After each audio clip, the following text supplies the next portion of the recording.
Disruption in the supply chain. That's the topic this week, and we're very lucky to have back with us Karen Betancourt, coming right up.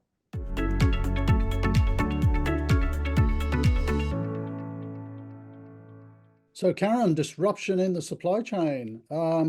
Hey, as supply chain people, we're used to that, but there's a little bit more than usual going on, I think, isn't there? What are you seeing? What we are seeing is a lot of talking that may be driving that is driving a lot of other activity. The notion of tariffs and how companies and countries are competing is becoming something that's a global pressure. And so what we're seeing is people starting to get or want to get creative about country of origin.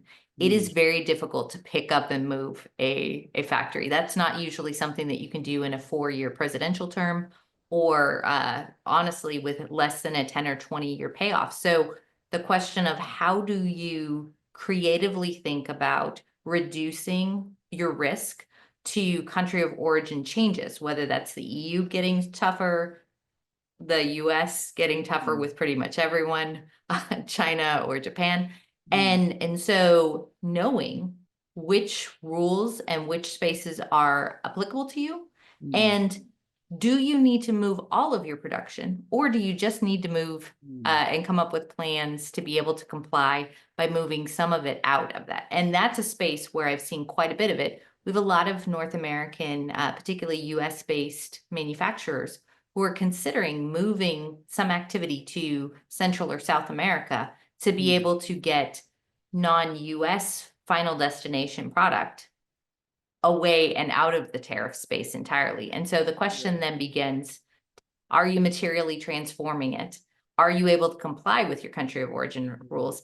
And does your legal team or do your planners have a good knowledge of various economic areas within different countries that allow you more flexibility if you have final destination shipping out of the country of origin?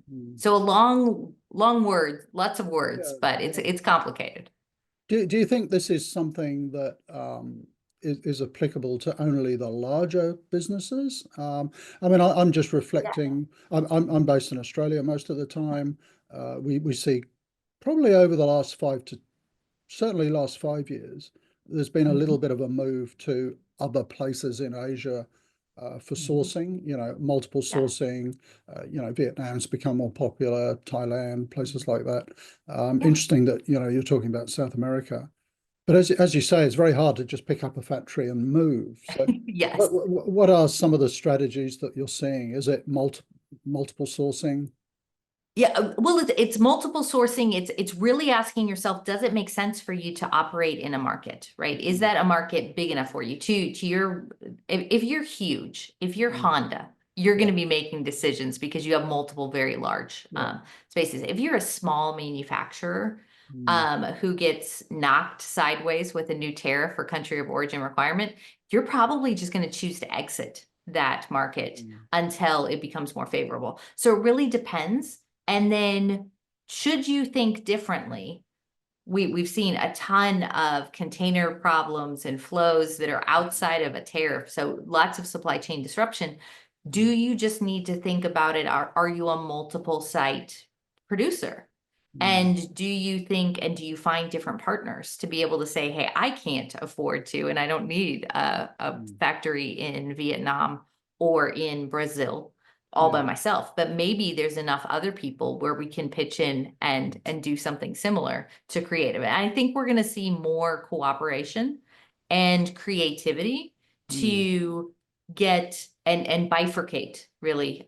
So if you've got a large enough market in a space where there's a lot of new regulations and a lot of new costs, only prepare that for that certain destination. Don't do what most people do, which is prep it, for 72 countries. You produce in one space for 72 countries. You're probably going to need move large market, stay there. Everywhere else, you're going to find a new spot. That's interesting. And you mentioned there where, a lot of US companies, for example, might be manufacturing in South America, but for non-US markets. Yes. Okay, I mean, that makes a lot of sense. Do you think a lot of this strategy, the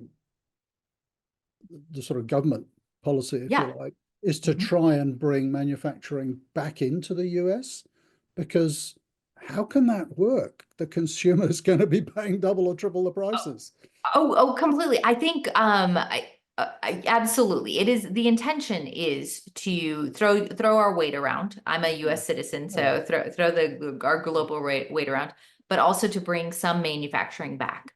The problem is, to a large extent, when NAFTA was established years ago, that ship kind of sailed. There are new numbers that say for the average automobile that is produced in North America, the parts cross a border 6 to 7 times during assembly, because most of the assembly is done in Mexico. It may be produced somewhere to comply with these country of origin requirements.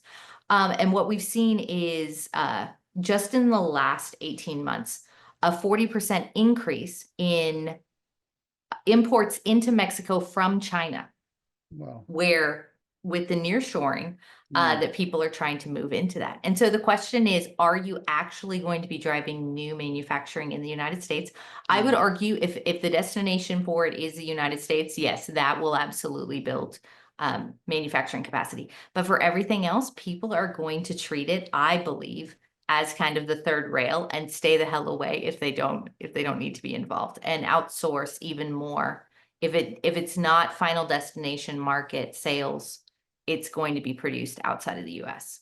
So that's a really interesting point. I mean, to take your automobile example, you probably got lots of companies looking at ways to claim that something is made in the US, but whereas it's mostly made somewhere else. It's like the gearbox is made here and the engine's made here, and we put the wheels on in the US. I mean, we see that already in Australia with I can recall looking at food products, and it's grown in Thailand, it's bottled in another country, and it's sold here.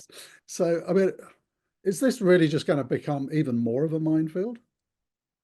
I think humans being humans and having ingenuity, yes. We will absolutely see that. We will see increased numbers of audits. But I think ultimately, as long as we all work together with good intentions, which is always the big part, it's going to be how about this? It's going to be an interesting next 5 to 10 years. So, and I'll leave it at that. I'm not sure we came up with any solutions for people, but I think it's certainly something to be well aware of it. And, sourcing strategies, it's nothing new for us. It's just there's a few more spanners in the work now and a few more things to think Exactly. about. And you really have to ask yourself, does this make sense? Are we challenging ourselves? Are we serving our current selves and our future selves well? Yeah. Excellent. Oh, well, thank you very much for that, Karen. I better let you go because I know you're very busy and you've got things to do. So thanks for joining us once again. And thank you for having me. Okay, bye for now.